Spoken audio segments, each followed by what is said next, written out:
U2, We are. worst band of all time. U2, U2 is the worst band of all time. pretty bad. Way back in the day, the first 3 or 4 albums were quite War accepted. Unforgettable Fire is way different. See what I mean? Yep. The first album's really good. What even was? I was a big fan of the Joshua Tree. Oh my God, that was all the college kids like the Joshua Tree. The Edge and Bono walk into a bar, and the barkeep says, "U2 again."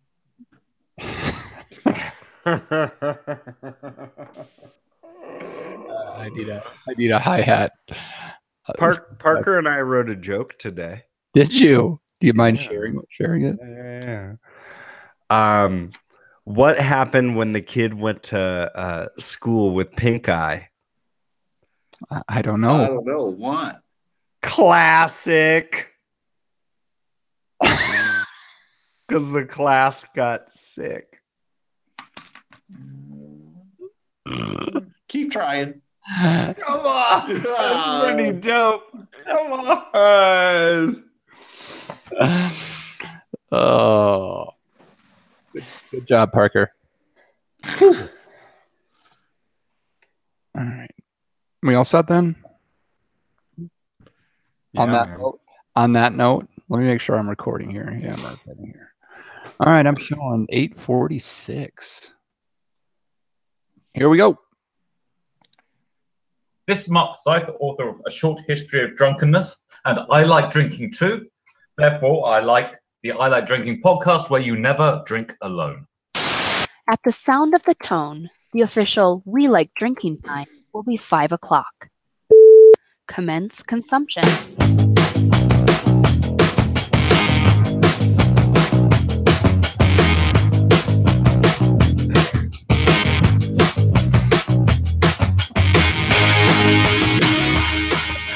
Thank you for joining us for the award-winning We Like Drinking podcast, episode 191. In this episode, we'll be discussing a blockbuster of a beer, fantasy football fun, you're welcome, Val, and an advent calendar for adults makes its way to the United States. So, crack open your beer, uncork that wine, and let's get drinking!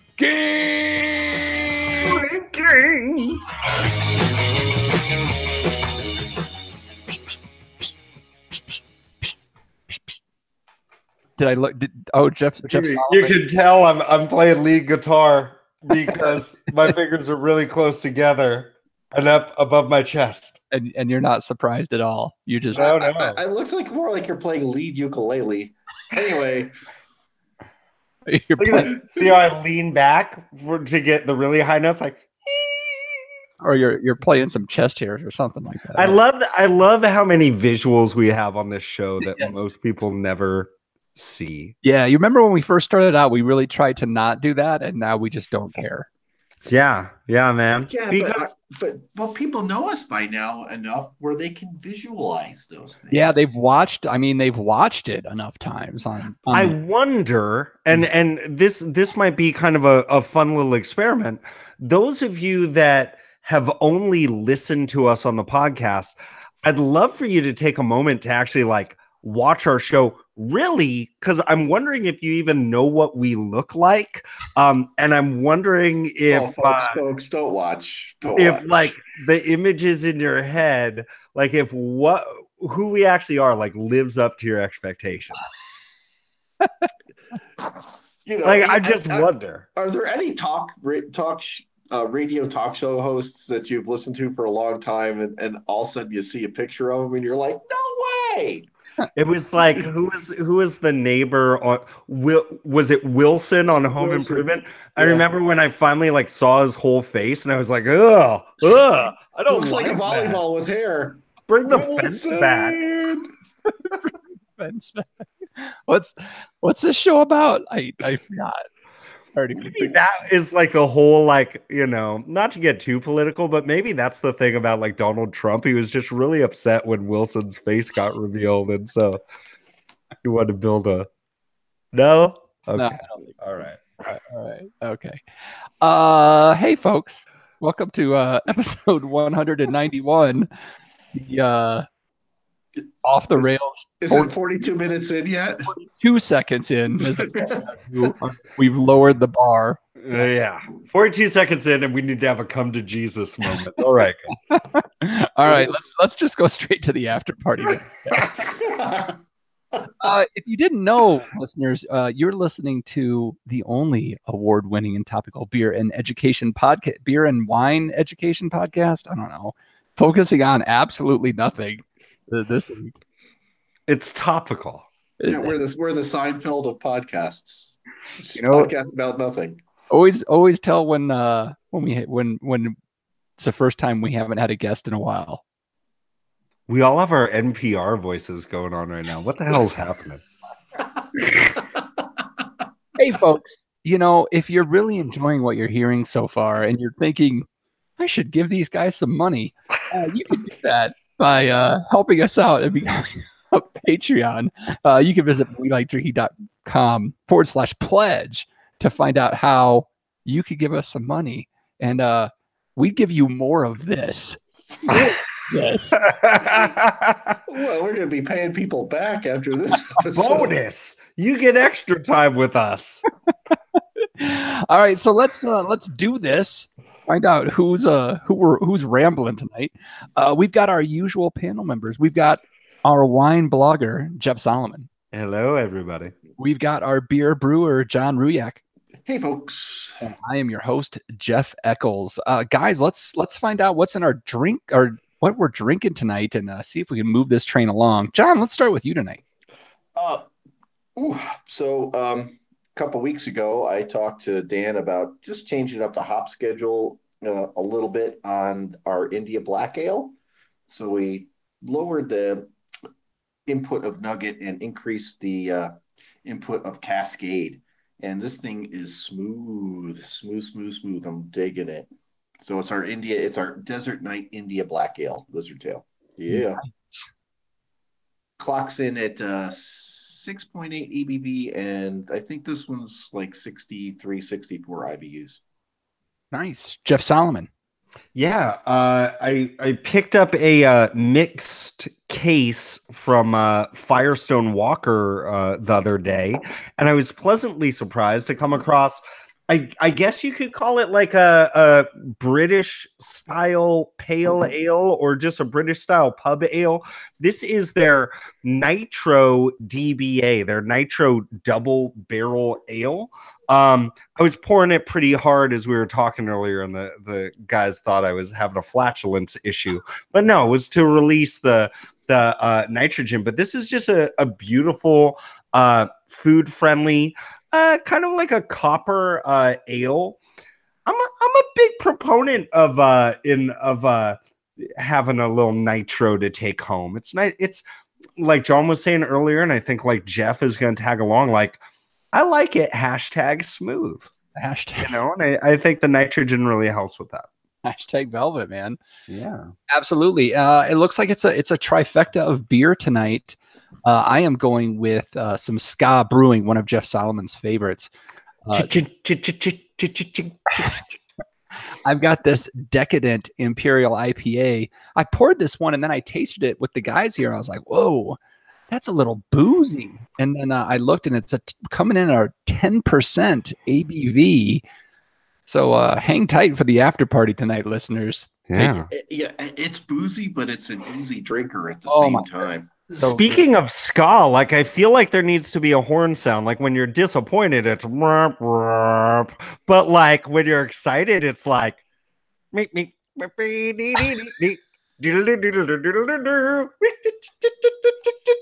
that's what's going on in your head right now, right? That absolutely is. You know what else is going on in my head? Yeah. This little number.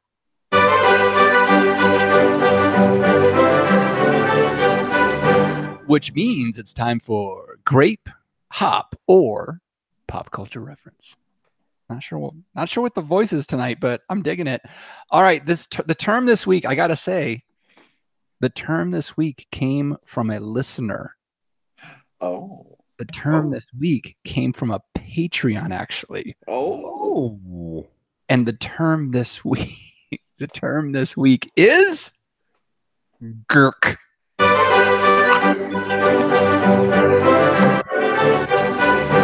So is Gurk a beer hop or some kind of pop culture reference? John Ruyak, I believe you're kicking it off this week. Okay, but I'm pretty sure there's an umlaut over the E or the I, right? There is no umlaut in this because there is no vowel in this. It is G-R-K. Gurk. Gurk. Okay. Is that like a pop culture reference from that dude that's all hair and just 2 feet from the BC comics, right? She's walking around going, Gurk, Gurk. Wow. Right? Nothing like showing your age on the show, John. There you go. Jeff Solomon right now is like, BC, what are you even talking? Come on, that's a classic. Classic. You know I know about classic jokes. Gurk. I have to feel like it has to be a pop culture reference. Like the only way it wouldn't be is if it were like a Croatian wine grape, or some sort of like a Russian hop variety like Gurk. But I'm gonna go that it's some sort of pop culture reference. And I've got a couple ideas. Like maybe it's short for like when somebody says something so outrageous, you just write Gurk, which means get real, kid. Or Gurk is like earlier I had a conversation with somebody about the term yeet, Y-E-E-T, which means to throw something, and you have to say yeet while you throw it. I think it's kind of like that. Like it's like to Gurk is to throw, and but you like belch through it. So like you throw it and then you belch and then it propels it across the room. I see. And you go, and you have to say Gurk during, like you go Gurk, belch, and then afterwards you like cheer and go Gurk. I know I only get one shot at this, but that sound that Gurk sounds kind of like how my transmission is like when I back my truck out of the driveway. Yeah, pop culture reference. That's in like the training manual at Meineke. Okay. All right, so you're both going pop culture reference? Yes. Yes. Jeff Solomon, man, sometimes you should go with the gut because Gurk is in fact a wine grape. It is a white grape variety. It is particularly found in the village of Lumbarda on the island of Korčula in Croatia, motherfucker. Oh, wow. See, I'm okay getting it wrong knowing that I was right. Oh, Jesus. Knowing that you were right when you said grape, hop, and pulp culture reference all in the same answer. No, come on. Like, there's no shame in my game, sonny boy. Question for the viewers, maybe hit us up on our social media, like We Like Drinking 1 on Twitter, and let us know whether you or not you think I should get points, knowing that I knew exactly what it was, but I still went with something else. I should get points for that. So Dimitri, thank you so much for Gurk. Appreciate it. He's got a lot of time on his hands waiting around an airport. The things you can get done in an airport. Exactly. Thank you, Dimitri. Oh, that was good. Okay. All right, guys, let's do this. Let's get into the meat of the show. Let's get into the big and bad booze news. We discuss interesting, noteworthy, or sometimes what we're going to talk about tonight. That's about all I could say. Well, apparently we're not talking about Gwyneth Paltrow's Yanni eggs, so let's talk about what you want to talk about, Eccles. Yeah, we're not. You're welcome, listeners, that we're not talking about that. Yeah, we're good. Okay. We're good. So do you guys remember last year about this time when we started talking? We talked about the Advent calendar that was just in Britain that was 24 bottles of wine. There were sparklers, there was whites, there was reds, there was ports, 24 of them for the Advent calendar to celebrate the lead up to Christmas. Do you guys remember that one? Yeah. You know, I Huh? do remember this, but I just have to give you my impression of like every Hallmark movie when like things are leading up to Christmas because I think our listeners know that I'm of Jewish origin, and here's my impression of every Jewish character in a Hallmark Christmas movie. Okay, say the thing about Advent calendars again, real quick. Harry Potter. Oh No. wait, no, that's another impression. I go like this. You talk about Advent calendars. I go, what's an Advent calendar? I don't know because I'm Jewish. That's the joke on every Hallmark Christmas movie. Thanks a lot, Hallmark. I really appreciate that every single year, especially when it's a marathon and my wife makes me watch it. Thank you. I've never strung lights before. I'm Jewish. Okay. Yes, I remember the Advent calendar. So if you have an Aldi, which is apparently some kind of supermarket grocery store, Okay. that is who will be carrying this. I don't have those here. So I reached out to Aldi because they were promoting it on their social media. They have their Advent calendar of wine. They also have an Advent calendar of cheese. So you can do both the wine and the cheese. What do you think my one question was to the people posting this product?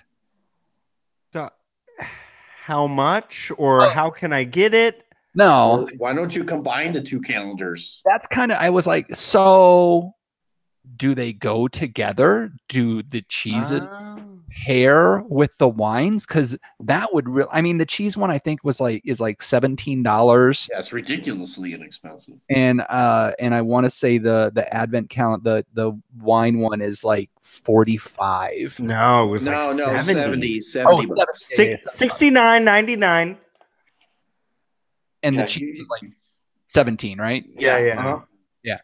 Uh-huh. So I reached out to him and I was like, hey, this is a really good idea. One, can you ship? Two, do they match? Are the cheeses paired with the wine? And their response to me was, I don't know. What? Their response was, you Huh? should email customer service about that. I was like, But there. Oh, Oh no. I was somewhat floored that they did internally to their organization. Hey, we just got this question. Does anybody have an answer? No, they're just I don't even think they gave me the email. I think they just you should just reach out to our customer service. Moving on. Whoa. That's weird. So first of all, the name of the store it's Aldi? ALDI. ALDI. Now, There's no umlauts in that either. do they have locations in the United States or is it Yeah. they do? Yeah. Okay, because I thought for some reason I just thought it was a British company and these were going to show up in grocery stores everywhere, whether it was an Aldi or I not. think they're mostly on the East Coast, though. think so. Maybe there's some in Texas. Oh, when I think of East Coast, I think of Texas. I said, and maybe there's some in Texas. Okay. All right. And all right, maybe. All right. Yeah. So, Well- okay, so let's tell them how to run their business. Yeah, Isn't social media customer service? yeah, like there's a part of me that thought that was not an unreasonable question to ask.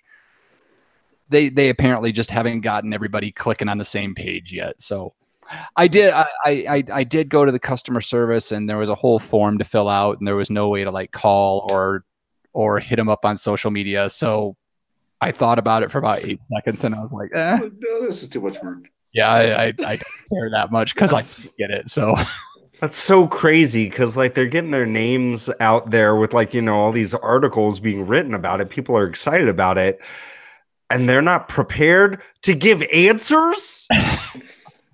They did have some good answers to some questions. They were pretty witty in some of their stuff, so I got to give them props for that. But I was a little surprised that they didn't do a little internal work to see if they could find that answer. So do we know, like, with the cheese, is this like room temperature cheese? Like, yeah. So I was thinking about that too. I'm like, well, first of all, I don't know. It is an advent calendar, and could you like open up like the Christmas Eve one and carve it into the shape of a creche? Like you could carve it into a little baby Jesus, and then to make it somewhat religious. I don't know. I'm going to hell. Wouldn't that be right? You're not allowed to eat the cheese after it looks like Jesus, right? Like, well, people eat French toast that looks like Jesus, and you put it in a frame. You put it in a museum and sell it for tens of thousands of dollars. You bring up the same question I had, Solomon. Like, does anybody remember the Monty Python episode called The Cheese Shop, the skit? I think so. And they go through a bunch of cheeses that they don't have, and John Cleese is like, and the guy asks, "Do you have any Camembert?" And he goes, "Oh, we have some Camembert. Oh, but it's a bit runny." And the cat's eating it. So no, we don't have any Camembert. So is that, do you open up the door of your advent calendar or just kind of let it ooze out onto a cracker? Is that the deal? Yeah, I'm just not a fan of, because I guess my thing is like, I know I don't know much about Christmas because of my background, but I believe advent calendars are meant to be displayed. And I'm just thinking like any cheese that can like hold at room temperature, like I'm just not a fan of at all. They're going to be hard. They're going to be hard cheeses. They're Parmesan. Like, room temperature, like summer sausages, I'm down with. But I'm just envisioning like that whack, like processed cheese.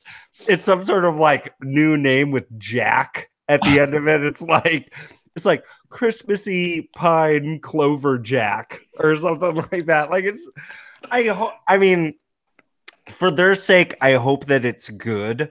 And I hope that there's a way to like have the majority of the cheeses at room temperature and they're still delicious. It'd be nice if they pair with those wines. And then I think about the wines, like if there's white wines and sparkling wines, like maybe you do want to keep it in your fridge. And then you start to ask yourself like, well, what's the purpose of it being in an advent calendar?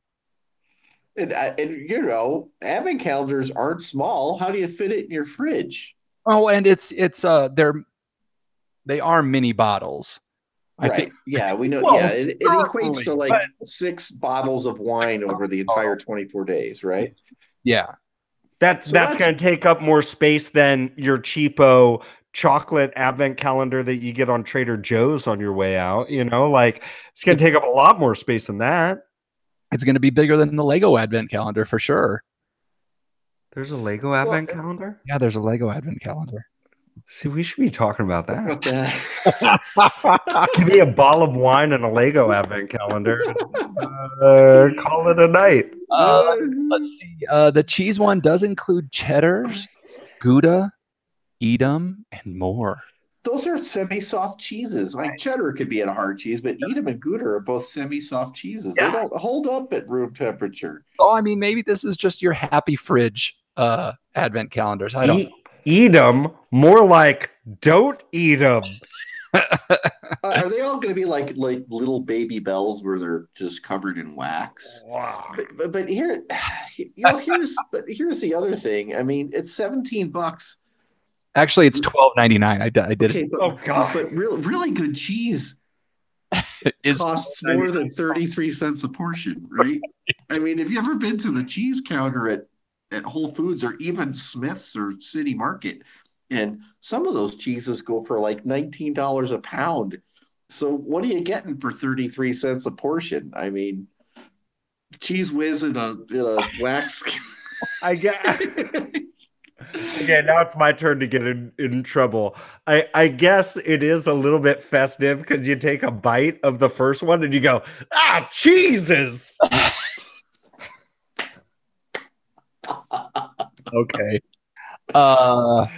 With that, you can find these in the stores November 7th. So mark your calendars for November 7th because they're going to go fast, especially with the rigging endorsement we're apparently giving them. I'm sure it's a fantastic product. I'm having trouble envisioning it. If I would totally get these if I think it would be fun, and I would totally grab these So if the cheese is really melty, could I put it through an ULO filter and get the sulfites out of the cheese? Oh Lord, go enjoy your room temperature sparkling white wine. It's festive. Everybody's so salty tonight. Okay, well, it will be December. Maybe it'll be cold enough out in the garage. You don't have to worry about putting. Yeah, I guess you're right. In the fridge, right? All right. Well, I thought that was going to be a fun little make everybody happy story. That was the first bomb in the war on Christmas, right? Oh, great. O'Reilly's coming for us. All right, Ruyak. Okay. Hold on. Let me get my extra salty hat on. Okay. So since we're not talking about Yanni eggs, we are going to talk. It's a little bit of some clickbait here. About 10 days ago, America's Last Blockbuster releases its own beer. Well, that's pretty cool, I thought. But where does the Last Blockbuster in Bend, Oregon have room for a brewery? Well, they don't, but the Last Blockbuster in the United States, and for those of you that are younger and don't know what Blockbuster is, it's a store that had nothing but VHS tapes and DVDs that you could go rent and take home for, a weekend, and you could buy popcorn and Milk Duds there too. Mm-hmm. But there is one left, and again, it's in Bend, Oregon, and a brewery in town, 10 Barrel, which is owned by AB and Bev. Yes, it is. Was very nice to brew a beer in honor of the last Blockbuster in the United States. So there you go. I think that's pretty cool. It's going to debut at a block party on September 21st. It'll be available at all the 10 Barrel locations all over the place, and I guess in stores in those areas as well. So what's that? Just local? Well, no. 10 Barrel's got two places in Bend, Portland, Boise, Denver, and San Diego. But it's a black ale, similar to the India Black Ale that I'm drinking right now. So, nice homage to a simpler time when you could go down to the Blockbuster and find out that movie's not available because 8 other people got it. Right. The 42 copies of the new release have already been checked out. Exactly. Man, who were those jerks that would reserve the VHS like the week before it came in? It's probably you, Jeff. Probably you, Jeff Solomon. You're probably a reserver. You're right. It was right next to the record store that you worked at. My favorite thing about going to the video store was going there with an open mind, man, and just letting something hit you. You know what I'm saying? Like that's how I found Name of the Rose with Sean Connery. How you ever going to learn about the Toxic Avenger if there isn't the VHS cover staring at you and you're like, that looks friggin' rad? Like, how are you going to know about these things? Absolutely. I honestly, the biggest surprise about this story that there was actually still a Blockbuster left. Yeah, I was surprised too. I'm like, what? Really? You know what? I bet I still have a Blockbuster card in my wallet, which is. Wait a minute. I could show you mine because it's got my REI number on the back of it, and I don't have an REI card anymore. Where is it? Perfect. This is perfect for an audio-only podcast. I can't wait for you to show the listeners. Oh, I want to. Let me guess. It's blue and yellow. Yeah, there we go. There we go, folks. Oh my God. There's my Blockbuster card, and there's my REI member number on the back, so I can get my 10% discount at REI. He seriously still does have a Blockbuster card. I do. Yeah. Hey, look at that. Wow. I think he also has like a Kinko's frequent copier card also. I mean, but let's get back to the beer. Yeah, please. Do you think it's gonna be good? I mean, 10 Barrel does make some good beer, like regardless of the fact that they're owned by the man. Like, they make some pretty decent beers. But I'm just wondering, like, on some level. And I know I really do buy a lot of beers like for the label, like no joke, like just like when you're buying a VHS, you know what I'm saying? Like sometimes it's the label that jumps out at you. And I'm just looking at that beer and I'm like, didn't they just take a regular old beer and like slap a Blockbuster label on it? Like, I just don't understand like what's really groundbreaking there. Like, am I so hung up on nostalgia that I'm going to buy a beer that, like, I swear to you, Blockbuster never tasted like beer, like when I was, It did smell like popcorn in there, though. The label is seriously bad because you know what they should have done? It's very Blockbuster. They should have had a picture of empty new release aisles, or like a Blockbuster, like at the end of the world, like the world is collapsing around them or something like that, you know? Like, it just looks like John took his, somehow that he still has that card and taped it to a bottle of beer and said, here you go. That almost would have been better if they just took old Blockbuster cards and literally like taped that with duct tape. So like that, I think that would have been a better label. Absolutely. Did you say duct tape? I did say duct tape. So yeah. I like that idea because then you could go rent a movie under some other dude's name. Yeah. Sure. Hey man, the best thing is, kudos to all the people that had like late fees of like $500-$600 on their Blockbuster cards that they're like, nah man, I'm playing the long game. You win. If you kept the stuff long enough, they'd eventually just call and plead with you to bring it back, and they would just waive the fee if you just bring it back. Can we please have our movie back? Wow. All right. Anything else? Wow. Speaking from experience there, Jeff, I didn't know you used to rip off your local Blockbuster. Groundbreaking booze news tonight, I gotta say. We only told 2 or 3 companies how to run their business. Yeah. So I guess the moral is order up your warm cheese and wine advent calendars, pick up a 6-pack of Blockbuster beer, and go to Bend, Oregon to visit the last Blockbuster and rent a movie under John's Blockbuster card. Here, I'll give you the number. Yeah, my Blockbuster member number is 294101055525. Got it. Issued on August 12th, 1995. Okay. Wow. I hate to see what's going to happen when some scammers get a hold of that. But that's enough of the booze news. Good gracious. Uh-oh. Jeff Solomon. Oh, yeah. I can't remember who does your lead in for this. I don't even know if there's a. You used to go. Dun, dun, dun, dun. All right. Okay. All right, John. Hey. So I'll mute you, John. So we finally had our fantasy football draft for the second annual We Like Drinking Fantasy Football League. I'm really excited to see that. I remember I was saying like Bruce was trying to email me to get into the league.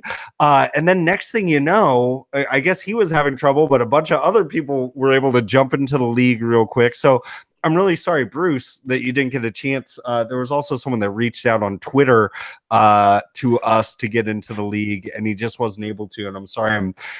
I think, oh man. I'm totally blanking on your name right now, dude. But we talked on Twitter, and we'll get you in the league next year. We jumped up to a 16-team league this year, so I'm excited about all the competition. I'm excited that two of our newest members are female, because I do want to see more females playing and enjoying fantasy football. And I'm actually kind of scared of Jamie. She just joined the league. She was making some insane and yet scarily smart picks. I still think it wasn't the brightest thing that she took Alfred Morris in the 3rd round. That was a really bad pick, Jamie. And I love the Niners too, but that was a horrible pick. But in general, like I'm kind of scared of her team. I'm kind of scared of a lot of teams. Last year, I felt like I came out of the draft like knowing that I was the best, and it being very obvious that I was the best. And this year, I came out of this draft knowing I'm the best, but it's not as obvious. I still know that I am the team to beat, in spite of what any projections say, and in spite of the fact that Yahoo graded my draft as a C+. Let me tell you, mofos, something. This goes for everybody in the league. This goes for anybody that has ever played fantasy sports. If your goal is to win the draft because the fake Yahoo standings say you're in first place at the very end of the draft, or because you want to get an A+ rating in your draft, you don't know what you're doing. By the way, what was your draft grade, Jeff? Did you check? I have no idea. John, did you check? No, I didn't. John, do you even know who's on your team? No, I don't yet.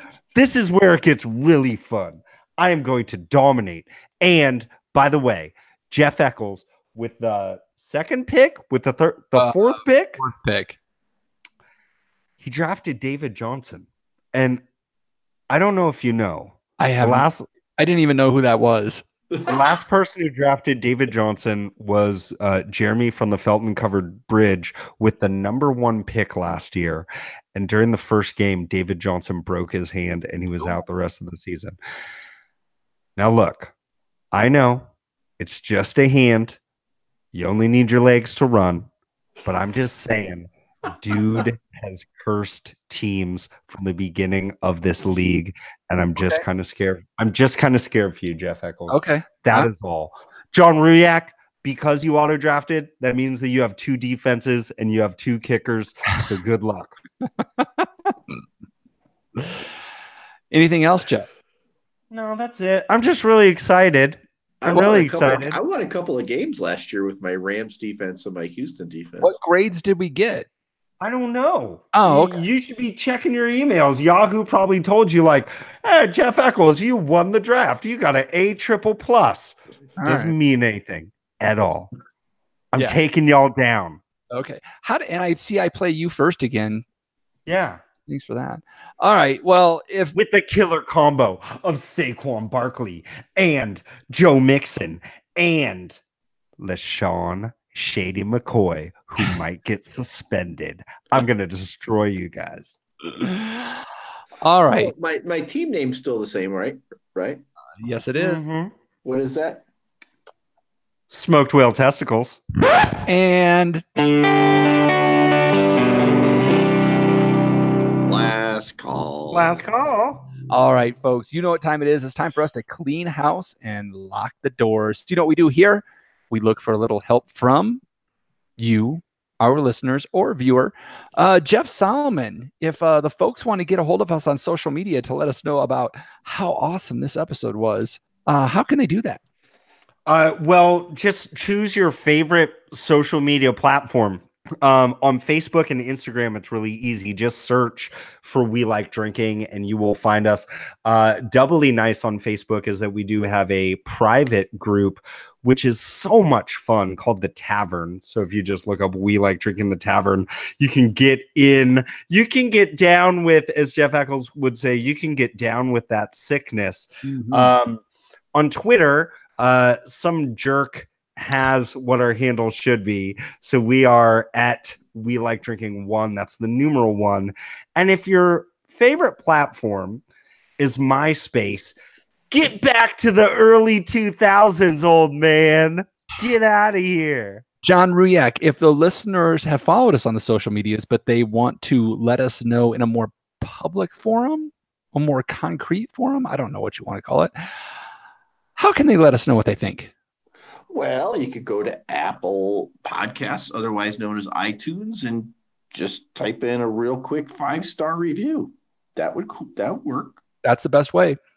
And again, as we mentioned at the beginning of the show, if you're interested in becoming a Patreon of the show, giving a little bit of that dollar, as little as $1 a month, you can join us on our Patreon program, welikedrinking.com/pledge, to find out how you can be like Val, Jason, Dimitri, all our latest Patreons, where even for as little as $1 a month, you can get access to the after party, which is going to take place tonight. And I'm really looking forward to it. I even got another, I might get another of this Imperial IPA for that one and just see what happens. Do how to work the controls after 2 of those? It'll stop recording at some point. So visit that. Find out how you can get a t-shirt like Jason did if he ever gets back to me and tells me what size he wears. You can get Jeff Solomon's award-winning guacamole recipe. You can get John's coconut porter recipe to go brew your own brew. Yeah, John. Speaking of t-shirts, you seem to be missing something this evening, Eccles. What would that be? Is it underneath that monstrosity of blue that you're wearing right now? Oh no, but it's in my car still waiting to be shipped to you. Okay, I got something else in there for you you're gonna like too. Oh yeah. So that, folks, is a lot of information, so in order to get you to remember it, it's time for a little bit we like to call Wait, Who Subscribed, where I give these guys a quote and they try to tell me if it's what movie it's from. It's basically how it works. All right. Here we go. It's in other words, it's the make John look like an old idiot segment. Okay. I think you might get this one. I don't know. Here we go. I'm being told that Average Joe's does not have enough players and will be forfeiting the championship match. That's a bold strategy, Cotton. Let's see if it pays off for them. All right. So what movie could that be from? Jeff knows it. John is expanding his 5-head by rubbing skull because he doesn't know. So you know what? I think I'm going to give John an out and I'm going to go to Jeff Solomon. Jeff Solomon.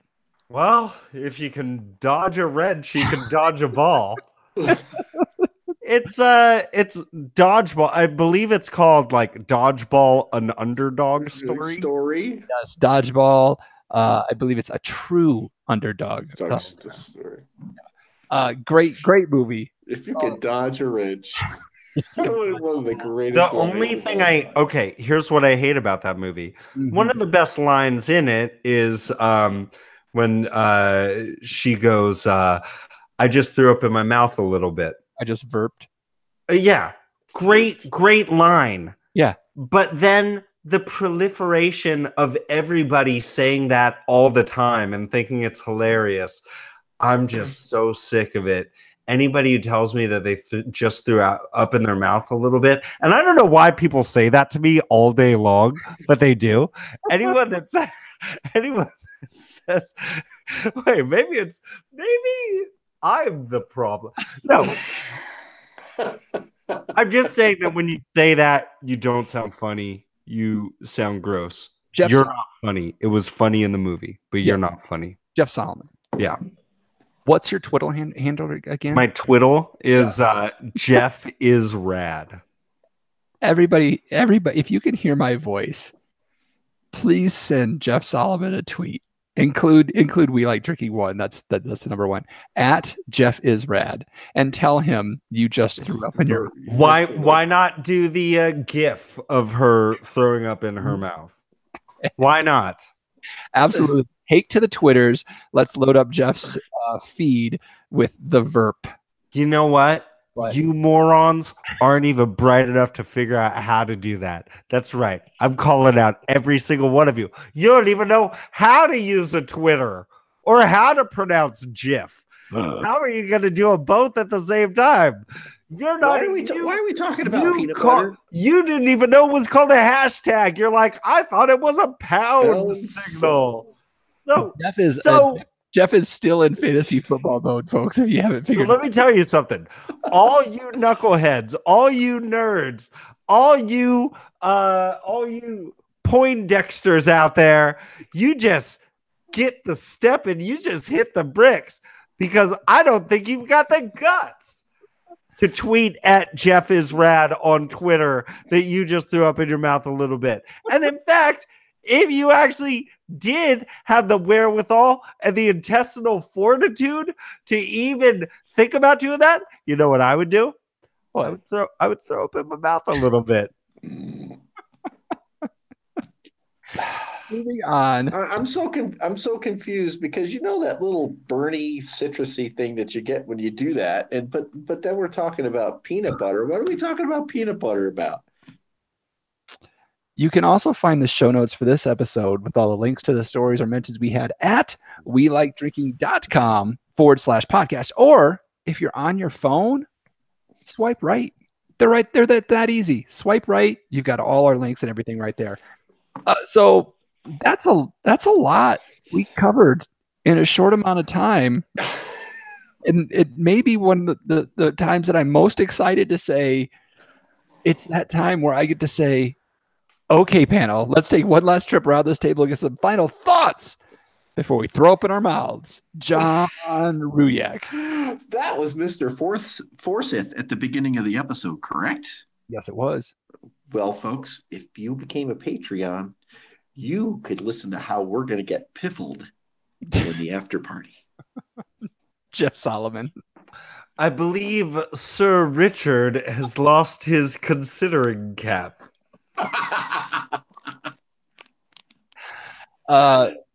Patrons, at this point, I'm sure you cannot wait for the after party that's about to drop. But John's what are you doing?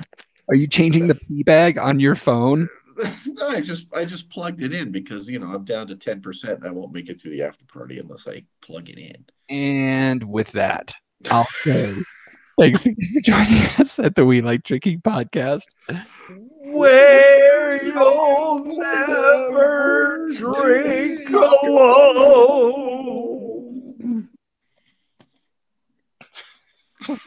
My God.